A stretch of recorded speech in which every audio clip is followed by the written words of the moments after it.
شبانہ کے 3 بچے تھے اور تینوں ہی نابینا تھے۔ ایک دن طوفان برپا ہو گیا جب شبانہ اور اس کا شوہر موٹر سائیکل پر جا رہے تھے کہ کار سے ٹکر ہوئی تو شوہر فوت ہو گیا اور شبانہ کی ٹانگیں ٹوٹ گئی۔ کچھ دن بعد فاقے پڑنے لگے تو شبانہ بچوں کو سڑک پر چھوڑ آتی، جنہیں تھوڑی بہت بھیک مل جاتی اور خرچہ چلنے لگا۔ ایک رات شبانہ کے بچے گھر نہ لوٹے تو وہ انہیں تلاش کرنے سڑک پر گئی تو وہاں کوئی نہیں تھا۔ وہ پریشانی میں گھومتی پھرتی بے ہوش ہو گئی اور اس کی آنکھ ہسپتال میں کھلی تو وہ اٹھ کر نرس کے پاس گئی تو اس کی چیخیں نکل گئی وہاں اس کے بچوں کے ساتھ۔ اشفاق احمد اپنی ایک کتاب میں کچھ یوں لکھتے ہیں کہ دنیا میں کس قدر مجبور اور بے بس لوگ موجود ہیں یہ ہم میں سے بیشتر لوگ نہیں جانتے۔ آتے جاتے سڑکوں پر ہمیں کئی مزدور بچے اور بھکاری نظر آتے ہیں جنہیں ہم نظر انداز کر کے کبھی بھیک میں کچھ دیتے ہیں تو کبھی یوں ہی دیکھ کر آگے بڑھ جاتے ہیں۔ کبھی کسی نے رک کر ان بچوں سے پوچھنے کی کوشش نہیں کی کہ آخر کیا وجہ بنی جو وہ اس حالت تک پہنچے۔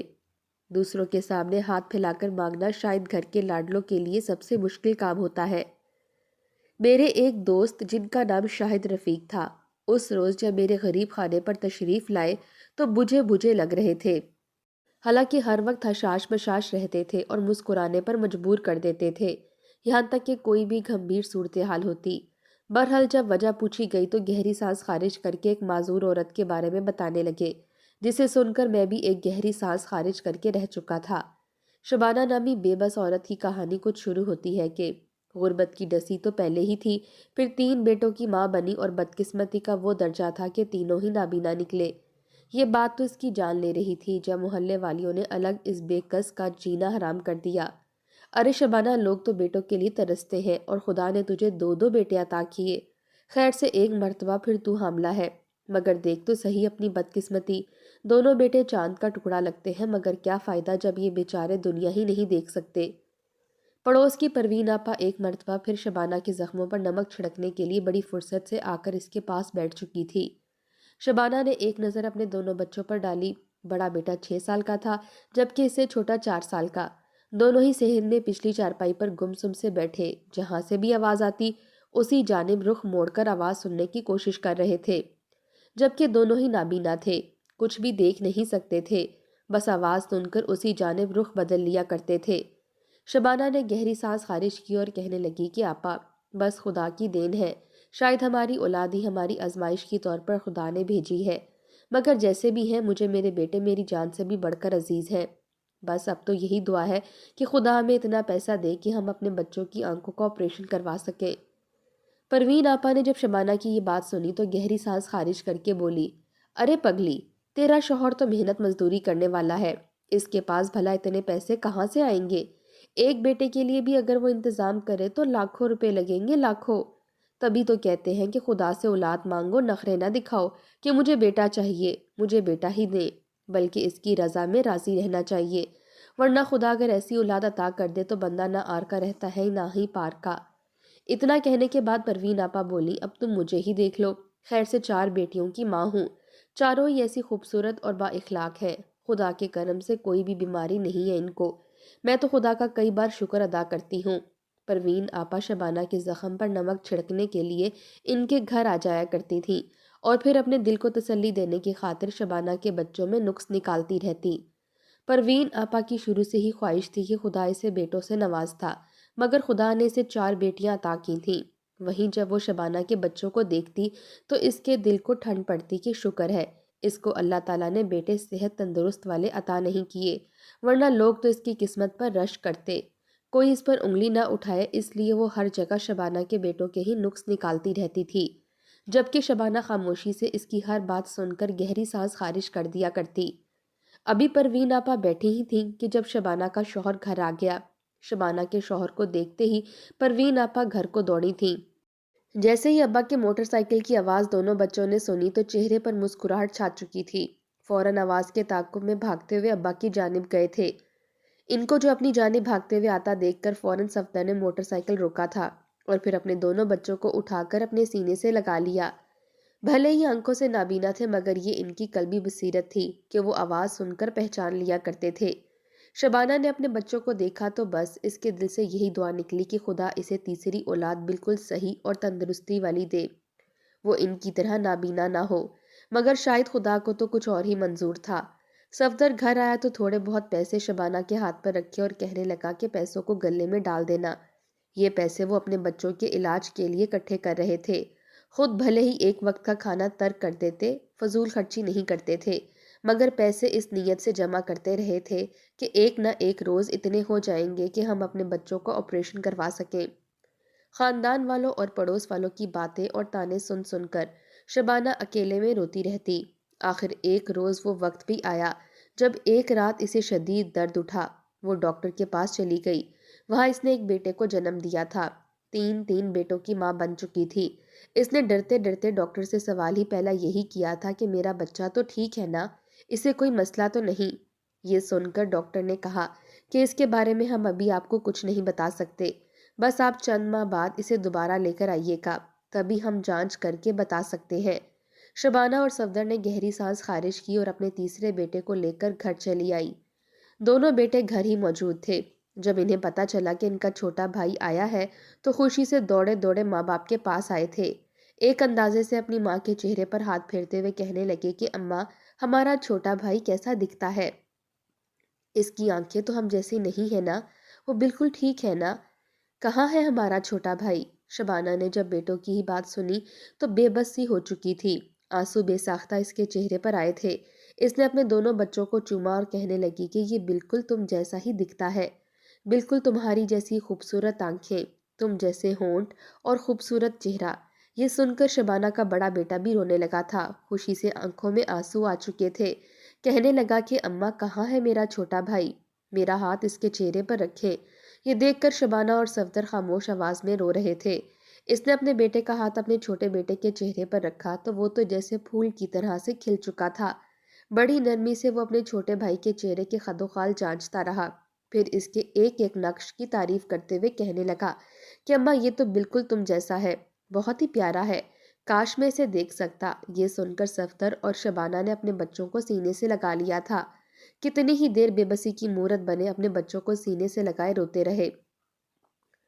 صفدر اپنے بچوں سے کہنے لگا کہ بچوں، تم لوگ فکر مت کرو، میں تم لوگوں کو مزید اس حالت میں رہنے نہیں دوں گا۔ میں دن رات محنت کروں گا اور دیکھنا، تم لوگوں کی آنکھیں بالکل ٹھیک ہو جائیں گی، تم ہر چیز کو دیکھ پاؤ گے۔ یہ سن کر وہ بچے بھی گویا گلاب کی طرح سے کھل چکے تھے۔ شبانہ نے بھی فیصلہ کر لیا تھا کہ جیسے ہی بچہ کچھ بڑا ہوگا تو وہ بھی اپنے لیے کوئی نوکری ڈھونڈ لے گی، تینوں بچوں کو گھر چھوڑ جایا کرے گی اور خود بھی کام کرے گی تاکہ زیادہ سے زیادہ پیسے کمائے جا سکے۔ اسی سوچ کو مد نظر رکھتے ہوئے جیسے ہی بچہ تھوڑا بہت سمجھدار ہوا تو اس نے بھی ایک کارخانے میں کام کرنا شروع کر دیا۔ صفدر صبح صبح کام کرنے کو جاتا اور شبانہ کو بھی اس کارخانے میں چھوڑ جایا کرتا، جہاں پر اس کی طرح کی کئی خواتین محنت مزدوری کیا کرتی تھیں۔ اس نے یہ سوچا تھا کہ اس کی محنت کی جتنی بھی کمائی ہوئی وہ 1 روپیہ بھی خرچ نہیں کریں گے، بلکہ ساری جمع کریں گے اور ان سے اپنے بچوں کا علاج کروائیں گے۔ کئی ماہ یوں ہی چلتے رہے۔ ان کے پاس اب پہلے سے زیادہ رقم جمع ہونے لگی تھی، مگر شاید یہاں پر بھی قسمت نے ایک نیا ہی موڑ لینا تھا۔ تینوں بچے اب کافی سمجھدار ہو چکے تھے، گھر کے چپے چپے سے واقف تھے۔ شبانہ صبح صبح ان کے لیے کھانا بنا کر رکھ جایا کرتی اور شبانہ کا بڑا بیٹا چھوٹے بھائیوں کو کھلا دیا کرتا۔ یہی ان کی زندگی تھی۔ اس روز کافی دیر ہو چکی تھی۔ پہلے تو شبانہ اور صفدر شام 5 بجے تک گھر واپس لوٹ آیا کرتے تھے، مگر اس روز تو مغرب کی اذانیں بھی ہونے لگی تھیں، مگر ابھی تک ان کے ماں باپ کا کوئی اتا پتہ نہ تھا۔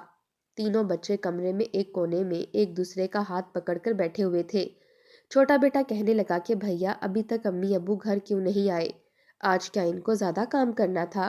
یہ سن کر بڑے بھائی نے اندازے کے مطابق چھوٹے بھائی کے بالوں کو سہلایا اور پھر کہنے لگا کہ وہ لوگ ہمارے لیے بہت محنت کر رہے ہیں تاکہ جلد از جلد پیسے اکٹھے کر کے ہمارا علاج کروا سکیں۔ کیا پتا آج بھی وہ اسی لیے لیٹ آ رہے ہوں، ابا کو کوئی کام آ گیا ہوگا۔ یہ سن کر چھوٹا بھائی خاموش ہو چکا تھا، مگر کچھ دیر بعد پھر وہی سوال کیا۔ باہر تو شاید رات ہونے لگی تھی، لیکن ان کے والدین کا تو کوئی اتا پتہ ہی نہ تھا۔ تینوں بھائیوں نے عشاء کی اذان بھی سن لی تھی، مگر ان کے والدین ابھی تک واپس نہیں آئے تھے۔ اب تو تینوں کو ہی پریشانی سی ہونے لگی تھی کہ آخر کیا وجہ بنی جو ابھی تک ماں باپ گھر نہیں آئے تھے۔ وہ بیرونی دروازے سے ٹیک لگائے بیٹھے تھے۔